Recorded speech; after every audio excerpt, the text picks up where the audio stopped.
कहानी की शुरुआत में हमें दो लड़कियों को दिखाया जाता है जिनका नाम हंटर और बैकी था। ये दोनों लड़कियां 2000 फीट ऊंचे टावर पर फंसी हुई थी। इनके फोन्स में नेटवर्क भी नहीं था, इसलिए वो दोनों किसी को कॉल करके मदद भी नहीं मांग सकती थी। इससे भी बुरी बात ये थी कि ये टावर एक रेगिस्तान के बीचों बीच था, इसलिए आसपास किसी का उन्हें देख पाना भी मुश्किल था। और तो और अगर इन दोनों में से कोई नींद लेने की कोशिश करती तो गिद्ध इनके पास आकर इनके मांस को खाने लगते। अब ये लड़कियां इस टावर पर कैसे फंसी और क्या ये इस टावर से बच पाई या मारी गई, चलिए देखते हैं हमारी आज की इस कहानी में। तो कहानी की शुरुआत में बैकी अपने हस्बैंड डैन और अपनी सबसे अच्छी दोस्त हंटर के साथ माउंटेन क्लाइंबिंग कर रही थी। तभी डैन को एक छोटी सी केव दिखती है जिसमें वो अपनी ग्रिप बनाने के लिए उसमें हाथ डाल देता है, लेकिन अचानक ही उस केव में से एक पंछी बाहर निकलता है जिसकी वजह से डैन अपना बैलेंस खो देता है और नीचे गिरने लगता है, लेकिन सेफ्टी वायर से बंधा होने की वजह से वो बच जाता है। यहाँ पर डैन माउंटेन को पकड़ने की कोशिश करता है। हंटर और बैकी उसकी मदद करने के लिए उसके पास आ ही रही थी कि तभी डैन की सेफ्टी वायर टूट जाती है और वो नीचे गिरकर मर जाता है। यहाँ से सीन प्रेजेंट में 1 साल बाद दिखाया जाता है, जहाँ बैकी आज भी उस इंसिडेंट में मरे अपने हस्बैंड को याद करके बहुत दुखी थी। वो काफी ज्यादा ड्रिंक करने लगी थी जिससे वो डिप्रेशन में थी। उसकी इस बात से उसके फादर जेम्स उसको लेकर काफी परेशान थे। वो बैकी को उस इंसिडेंट से मूव ऑन करने को कहते हैं, लेकिन बैकी उनकी कोई बात मानने को तैयार नहीं थी। एक दिन बैकी अपनी लाइफ से परेशान होकर बहुत सारी दवाइयाँ एक साथ खाकर सुसाइड करने की कोशिश करती है कि तभी उसके फोन पर हंटर का कॉल आता है, जिससे वो सुसाइड नहीं करती। अगले दिन हंटर उसके घर जाती है। हंटर बैकी को उस इंसिडेंट से बाहर निकालने के लिए उसको कहती है कि उसने B67 टीवी टावर पर क्लाइंब करने का प्लान बनाया है और जिसमें तू भी मेरे साथ क्लाइंबिंग करने चल रही है। अब क्योंकि हंटर जानती थी कि बैकी को एडवेंचर प्लेसेस पर जाना बहुत पसंद था और काफी लंबे समय से उसने कोई एडवेंचर भी नहीं किया था, बैकी जो इस टाइम काफी परेशान थी, इसलिए वो हंटर को क्लाइंबिंग करने से मना कर देती है। लेकिन नेक्स्ट मॉर्निंग जब वो किचन में रखी अपनी मेडिसिन लेने जाती है तो वो थोड़ा सोचते हुए डिसाइड करती है कि वो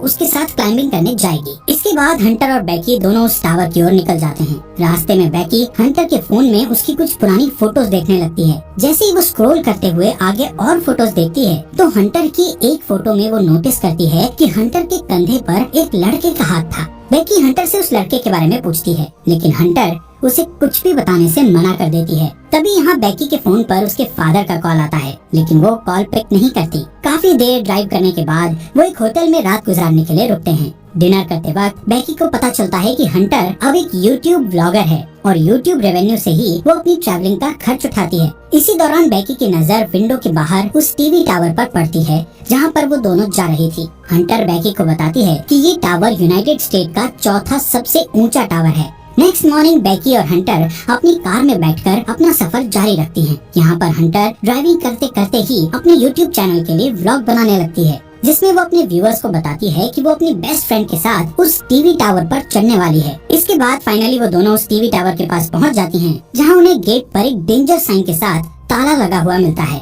यहाँ से वो दोनों गाड़ी को छोड़कर पैदल ही आगे जाने लगती हैं। रास्ते में उन्हें कुछ गिद्ध एक मरे हुए जानवर को खाते हुए दिखाई देते हैं। हंटर इस चीज को भी अपने ब्लॉग में रिकॉर्ड कर लेती है और उस मरे हुए जानवर की फोटो क्लिक करके अपने इंस्टाग्राम अकाउंट पर पोस्ट कर देती है, जिस पर उसे बहुत जल्द ही काफी लाइक्स मिल गए थे। कुछ देर बाद वो टावर तक पहुंच जाते हैं। यहाँ पर हंटर अपना व्लॉग बनाना बंद कर देती है। वहीं बैकी टावर की ऊंचाई देखकर डरने लगती है और उसे लगता है कि वो ये नहीं कर पाएगी, क्योंकि डैन के साथ हुए इंसिडेंट के बाद उसने कभी इतनी ऊंचाई का सामना नहीं किया था। लेकिन हंटर उसे उसका डर दूर करने के लिए कहती है, जिसके बाद हंटर सेफ्टी रोप को उसकी कमर से बांधकर टावर के ऊपर चढ़ना शुरू कर देती है। ये पूरा टावर काफी पुराना हो चुका था, जिस पर बुरी तरह से जंग लगी हुई थी। इस टावर की सीढ़ियाँ हिल रही थी और नट बोल्ट भी काफी लूज हो चुके थे। यहाँ पर ये दोनों काफी ऊपर तक चढ़ चुकी थी कि तभी बैकी के हाथ से सीढ़ी का एक पुराना हिस्सा टूटकर नीचे गिर जाता है, जिससे बैकी थोड़ा डर जाती है, लेकिन वो हिम्मत करके फिर से उस टावर के ऊपर चढ़ने लगती है। ऐसे ही धीरे धीरे वो आधे टावर तक पहुंच जाती है,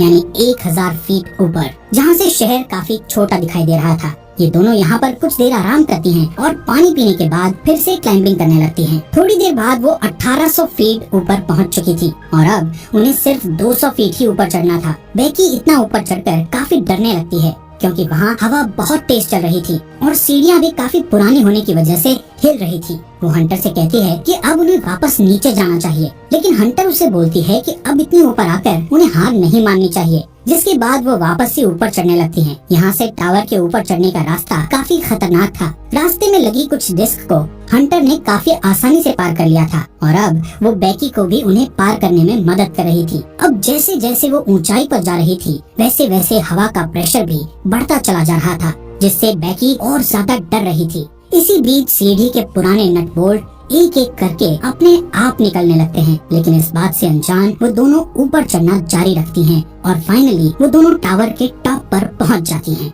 जहां एक और नट बोल्ट खुलकर नीचे गिर चुका था। यहाँ पर हंटर दोबारा से अपना ब्लॉग बनाना शुरू करती है और वीडियो में अच्छे शॉट्स लेने के लिए वो ड्रोन कैमरा का इस्तेमाल करती है। थोड़ी देर बाद हंटर अपने व्यूअर्स को और अच्छा कंटेंट देने के लिए बेकी को ड्रोन का रिमोट पकड़ाकर खुद उस टावर के सहारे एक हाथ पर लटक जाती है। शॉट्स लेने के बाद वो वापस से ऊपर आती है और सेम यही चीज बेकी को भी करने के लिए कहती है, लेकिन बेकी उसे ऐसा करने से मना कर रही थी, जिस पर हंटर उससे कहती है कि उसका डर भगाने का ये सबसे बड़ा मौका है। जिसके बाद बेकी हंटर का हाथ पकड़कर वही स्टंट करती है और हंटर उसकी सेल्फी लेने लगती है। इसके बाद बेकी वापस से ऊपर आ जाती है। यहाँ पर बेकी अपने हस्बैंड डैन की अस्थियों को लेकर आई थी और डैन को याद करती हुई वो उसकी अस्थियों को यहाँ विसर्जित कर देती है। इस मोमेंट पर बेकी और हंटर दोनों काफी इमोशनल हो गई थी। इसके बाद वो डिसाइड करते हैं कि अब उन्हें वापस जाना चाहिए, इसलिए वो अपने सेफ्टी वायर को खुद से कनेक्ट करती हैं और बेकी नीचे जाना शुरू कर देती है। लेकिन जैसे ही वो पहला कदम सीढ़ी पर रखती है तो सीढ़ी टूट जाती है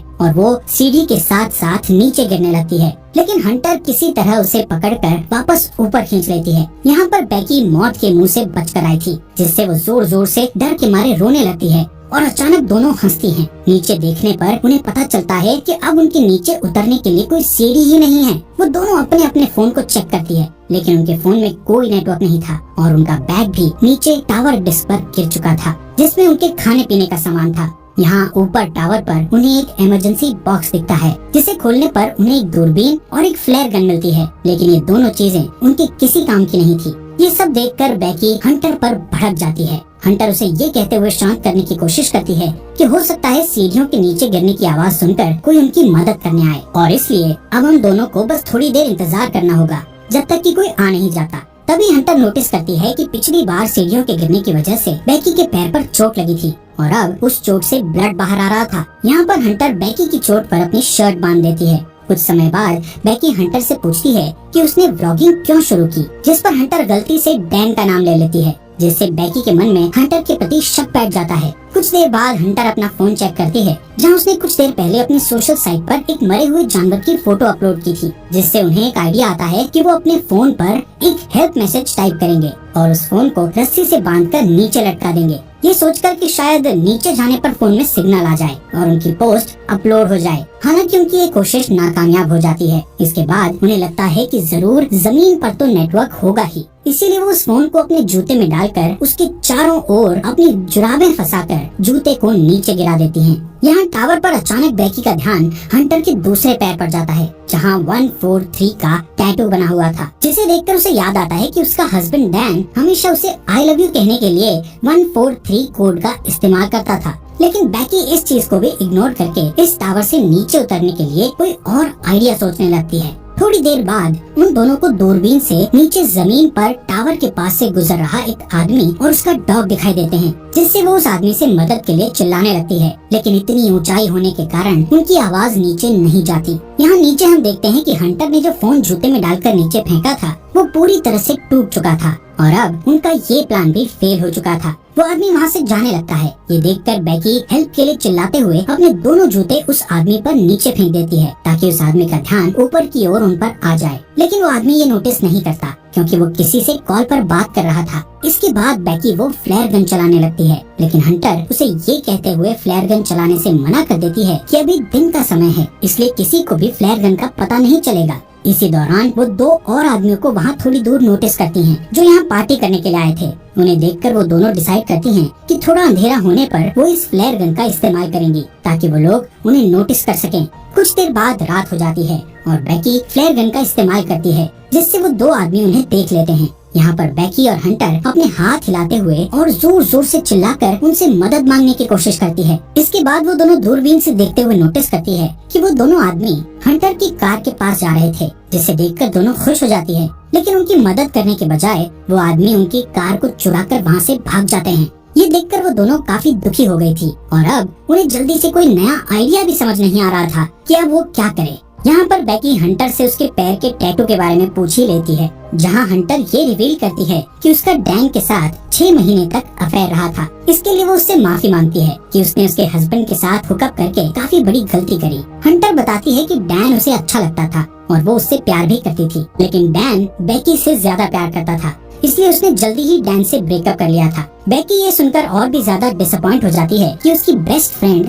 और उसका हस्बैंड दोनों ही उसे चीट कर रहे थे। अगली सुबह बेकी फोन चेक करती है, जहां उसे पता चलता है कि इस टावर पर चढ़े उन्हें 24 घंटे बीत चुके हैं। अब क्योंकि उन्हें काफी भूख और प्यास भी लग रही थी, इसलिए हंटर डिसाइड करती है कि वो नीचे डिस्क पे जाके अपने बैग को लेकर आएगी, जिसके लिए वो सेफ्टी रोप को टावर से बांधकर नीचे उतरने लगती है। लेकिन डिस्क से थोड़ी दूर पर वो रस्सी छोटी पड़ जाती है, जिससे हंटर उस बैग तक नहीं पहुंच पाती। अब उसके पास कोई और चारा नहीं था, इसलिए हंटर अपने साथ बड़ी रस्सी खोलकर उस पर लटककर जंप लेते हुए डिस्क पर कूद जाती है। वो बैग को उठाकर उसमें से पानी की बोतल निकालकर पीने लगती है। इसके बाद वो अपनी सेल्फी स्टिक की मदद से बैग को रस्सी से लटका देती है और खुद भी कूदकर उस रस्सी को पकड़ लेती है। तभी बेकी उसे ऊपर खींचना शुरू करती है। यहाँ पर हंटर भी ऊपर चढ़ने लगती है और वो बस ऊपर पहुँचने ही वाली थी कि तभी उसके हाथ से रस्सी फिसल जाती है, जिससे वो तेजी से नीचे गिरने लगती है। ये देखकर बेकी की धड़कन एकदम से तेज हो गई थी, क्योंकि अपने हस्बैंड को खोने के बाद अब वो अपनी बेस्ट फ्रेंड को नहीं खोना चाहती थी। लेकिन जैसे ही बेकी डरी हुई नीचे देखती है तो हंटर उसे रस्सी पर लटकी हुई दिखती है। हालांकि हंटर के हाथों में काफी चोट लग गई थी, इसलिए बेकी अपनी पूरी ताकत लगाकर हंटर को टावर के ऊपर खींच लेती है। थोड़ी देर बाद बेकी एक हेल्प नोट लिखकर ड्रोन में फंसा देती है और ड्रोन के सहारे पास के होटल तक पहुंचने की कोशिश करती है। लेकिन ड्रोन में बैटरी कम होने की वजह से वो ज्यादा दूर नहीं जा सकता था, इसलिए वो उसे वापस अपनी ओर ले आती है। यहाँ अब फिर से वो दोनों टावर पर हेल्पलेस थी। रात में बेकी को एक भयानक सपना आता है, जिसमें वो देखती है हंटर की उस टावर पर ही मौत हो गई और गिद्ध हंटर के शरीर को खा रहे हैं। इससे वो डरी हुई उठती है और तब उसे पता चलता है कि ये बस एक बुरा सपना था। नेक्स्ट मॉर्निंग बेकी के दिमाग में एक आइडिया आता है कि वो टावर के ऊपर लगी लाइट से ड्रोन को चार्ज कर सकती है। इसके बाद वो टावर के पोल पर चढ़कर जैसे ही ड्रोन चार्जर को प्लग में लगाती है तो वो देखती है कि वो प्लग काफी लूज था, इसलिए बेकी को ऊपर लटके हुए ही उस चार्जर को पकड़े रखना पड़ता है जब तक कि ड्रोन की बैटरी फुल चार्ज नहीं हो जाती। काफी टाइम से उस पोल को पकड़े रहने की वजह से बेकी के हाथ धीरे धीरे करके सुन्न पड़ने लगे थे और इससे भी बुरी बात ये थी कि अब यहाँ पर काफी सारे गिद्ध आकर उस पर अटैक भी कर रहे थे, जिससे बेकी के हाथों से बैग नीचे गिर जाता है। थोड़ी देर बाद वो ड्रोन की बैटरी फुल चार्ज हो जाती है, जिससे बेकी नीचे आ जाती है। इसके बाद वो ड्रोन को होटल तक पहुँचाने की कोशिश करती है, लेकिन जब वो ड्रोन होटल तक पहुँचने ही वाला था तो उसकी टक्कर एक ट्रक से हो जाती है, जिससे वो बिल्कुल टूट गया था और उनको ड्रोन कैमरा से भी कुछ दिखाई नहीं दे रहा था। ये देखकर वो दोनों और भी ज्यादा डर गई थी, क्योंकि अब उनके पास बचने का कोई भी ऑप्शन नहीं था। वो थकी हारी उस टावर पर हार मानकर बैठ जाती है। शाम के समय वहाँ तूफान बनने लगे थे, जिससे उनका जिंदा रहना और भी मुश्किल हो गया था। यहाँ पर बेकी को बहुत तेज नींद भी आ रही थी, इसलिए वो वहीं सोने लगती है, लेकिन हंटर उसको सोने से मना करती है, क्योंकि उनके सोते ही गिद्ध फिर से उन पर हमला करने लगते। बेकी हंटर से उसका दूसरा जूता भी मांगती है, ताकि इस बार वो उसमें अपना फोन डालकर नीचे फेंक सके। हंटर उससे कहती है कि मेरा जूता तो नीचे डिस्क पर ही गिरा हुआ है। यहाँ से कहानी में एक बड़ा ट्विस्ट आता है और हमें पता चलता है कि जब हंटर नीचे डिस्क पर कूदी थी तो उसी टाइम डिस्क पर गिरने से उसकी मौत हो गई थी और उसके बाद से बेकी अकेले ही सरवाइव कर रही थी। बेकी को हेलुसिनेशन होने लगे थे, जिसमें वो हंटर की प्रेजेंस को इमेजिन कर रही थी। रात में बेकी तूफान में सरवाइव करने के बाद अपने फादर के लिए एक वीडियो मैसेज रिकॉर्ड करती है, जिसमें वो बताती है कि वो वापस घर आना चाहती है। वहीं दूसरी ओर